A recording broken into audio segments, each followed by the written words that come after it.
जो हमारा fourth operation है, it is very very very important. ये है मल्टीप्लिकेशन ऑफ मैट्रिसेस।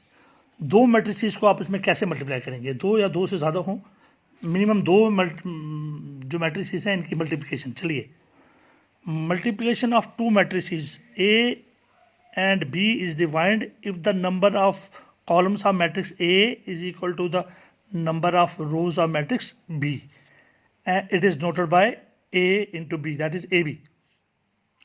So दो मैट्रिसेस A और B को अगर हमने मल्टीप्लाई करना हो तो सबसे पहली कंडीशन है जो मैट्रिक्स A और जो मैट्रिक्स B है, A का column that is M into N, N जो है कॉलम, और B का रो N इंटू P।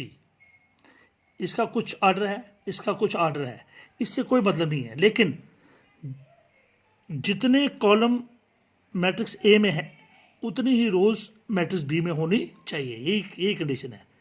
मैट्रिक्स पहले मैट्रिक्स के कॉलम और दूसरे मैट्रिक्स की रोज आपस में इक्वल होनी चाहिए। आप देख रहे हैं इसमें कॉलम और उसकी रो, ये भी एन है वो भी एन है, यानी कि मैट्रिक्स ए के कॉलम और मैट्रिक्स बी की रोज सेम होनी चाहिए, तब जाके मल्टीप्लिकेशन ए बी डिफाइन होती है। Otherwise A B is not, multiplication of two matrices A B is not defined. तो अगर रोज और कॉलम मैट्रिक्स ए का कॉलम और मैट्रिक्स बी की रोज आपस में सेम होंगी, इक्वल होंगी, तब ए बी जो है वो एक नया मैट्रिक्स बनेगा CIG, जिसका ऑर्डर होगा M इंटू P। चलिए, हेयर CIG, तो ए बी हमें कैसे मिलेगा, matrix A B that mean CIG कैसे मिलेगा हमें मिलेगा CIG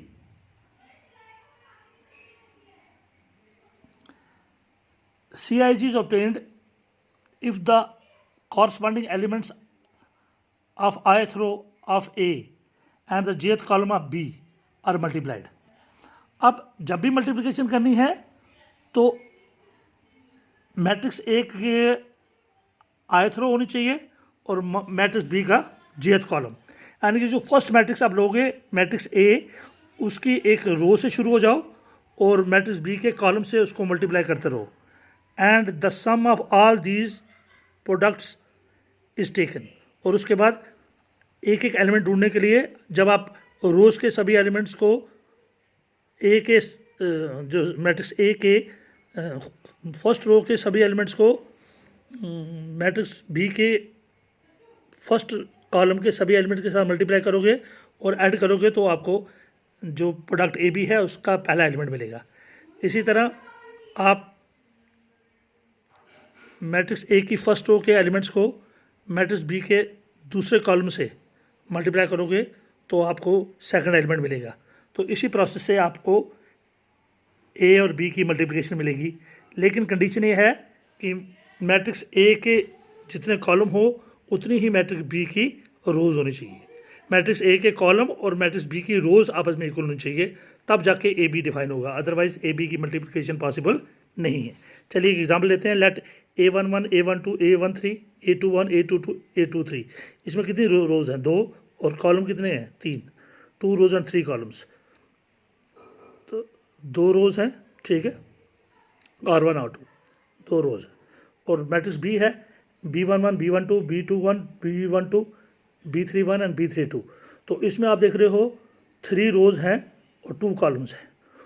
तो मैट्रिक्स ए में 2 रोज़ और 3 कॉलम थे और मैट्रिक्स बी में 3 रोज़ एंड 2 कॉलम है, यानी कि मैट्रिक्स ए के कॉलम 3 हैं और मैट्रिक्स बी की रोज़ 3 हैं। तो मैट्रिक्स ए में कॉलम चेक करने हैं, इसके कॉलम 3 हैं, और मैट्रिक्स बी की रोज़ चेक करनी है, इसके रोज़ 3 हैं। क्योंकि मैट्रिक्स ए के कॉलम्स और मैट्रिक्स बी की रोज़ आपस में इक्वल हैं, इसलिए ए बी की मल्टीप्लिकेशन पॉसिबल है, इसको हम डिफाइन कर सकते हैं। So A B is equal to R1 R2 into C1 C2, यानी कि जो रोज़ हैं उनको हमने, जो मैट्रिक्स ए की रोज़ हैं उनको मैट्रिक्स बी के कॉलम से हमने मल्टीप्लाई करना है। चलिए ए बी में क्या आएगा, पहले हम ए बी मैट्रिक्स को लेते हैं। वो क्या था, A11 A12 A13 A21 A22 A23, और दूसरा जो मैट्रिक्स बी था वो क्या था, B11 B12 B21 B22 B31 B32। तो पहले मैट्रिक्स ए लिखा और साथ में मल्टीप्लाई किया मैट्रिक्स बी, जैसे A B is equal to matrix A into matrix B. अब क्या करना है, इनके कॉरस्पॉन्डिंग एलिमेंट्स को मल्टीप्लाई करके जो ए बी का एलिमेंट्स बनाने हैं। सबसे पहले A11 को जिस पोजीशन पे है इसको B11 से मल्टीप्लाई करेंगे, तो A11 और B11 प्लस दूसरा एलिमेंट A12 को B21 से, A12 को B21 से मल्टीप्लाई करेंगे प्लस करके, फिर A13 को A31 से मल्टीप्लाई करेंगे और ऐड करेंगे। तो इन तीनों की एडिशन से फर्स्ट एलिमेंट बन गया। अब चलिए अब सेकंड के लिए इन्हीं तीनों एलिमेंट्स को हम दूसरे कॉलम से मल्टीप्लाई करेंगे। पहले A11 को B12 से, फिर A12 को B22 से, और फिर A13 को B32 से मल्टीप्लाई करके ऐड करेंगे, B32 से मल्टीप्लाई करेंगे, तो ये दूसरा एलिमेंट बन गया।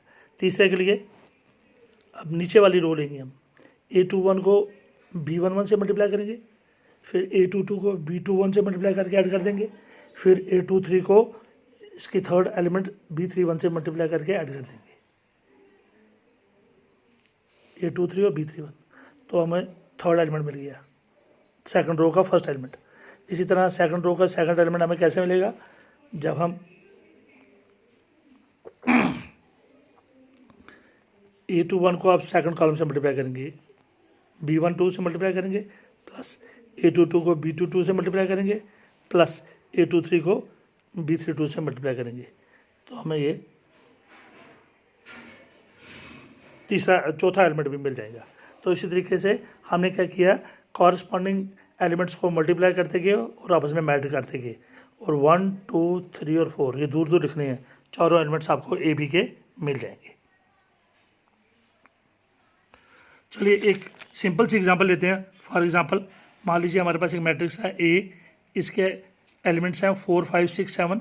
अब देखो इसकी 2 रोज और 2 कॉलम है, और मैट्रिक्स बी है, इसके एलिमेंट्स हैं 2 -3 4 और 6। अब देखिए उसमें भी 2 रोज 2 कॉलम, 2 रोज 2 कॉलम, लेकिन ए के कॉलम और बी का हमने सिर्फ कॉलम, ए में कॉलम चेक करने हैं और बी की रोज। ए के कितने कॉलम है, पहले रोज होते हैं फिर कॉलम। ए के कॉलम 2 है और बी की क्या चेक करनी है, रोज। बी की रोज 2 है, क्योंकि उसका कॉलम और इसकी रोज आपस में इक्वल हैं, since number of columns of matrix A is equal to the number of rows of matrix B. तो जब तक मैट्रिक्स ए के कॉलम और मैट्रिक्स बी के रोज आपस में इक्वल नहीं होंगी, तब तक हम ए बी की मल्टीप्लिकेशन ढूंढ नहीं सकेंगे, इसको डिफाइन नहीं कर पाएंगे। Therefore A B is defined. क्यों डिफाइंड हो रहा है, क्योंकि उसके कॉलम 2 हैं और इसकी रोज 2 हैं, उसके कॉलम और इसके रोज आपस में इक्वल हैं, therefore multiplication of A and B is possible, so A B is defined. तो ए बी को कैसे डिफाइन करेंगे, पहले हमने मैट्रिक्स ए लिखा, ए क्या था 4 5 6 7, और साथ में बी लिखा, बी क्या था 2 -3 4 और 6। अब इनकी मल्टीप्लिकेशन, पहले हम ए की फर्स्ट रो को बी के फर्स्ट कॉलम से मल्टीप्लाई करेंगे, तो 4 × 2 + 5 × 4, 4 × 2 + 5 × 4, ये फर्स्ट एलिमेंट मिल गया। अब इसी रो को दूसरे कॉलम से 4 × -3 + 5 × 6, 4 × -3 + 5 × 6, तो हमें दूसरा एलिमेंट मिल गया। इसी तरह थर्ड एलिमेंट ढूंढने के लिए हमने इसकी सेकंड रो को उसके दोनों कॉलमों से मल्टीप्लाई करना है, तो 6 × 2 ये होगी प्लस 7, सेकंड एलिमेंट 7 × 4 ये हो गया हमारा थर्ड एलिमेंट मिल गया हमें ए बी का। और फोर्थ एलिमेंट के लिए इस रो को हमने सेकंड कॉलम से मल्टीप्लाई करना है, 6 × -3 + 7 × 6, 6 × -3 + 7 × 6, तो क्या हुआ ये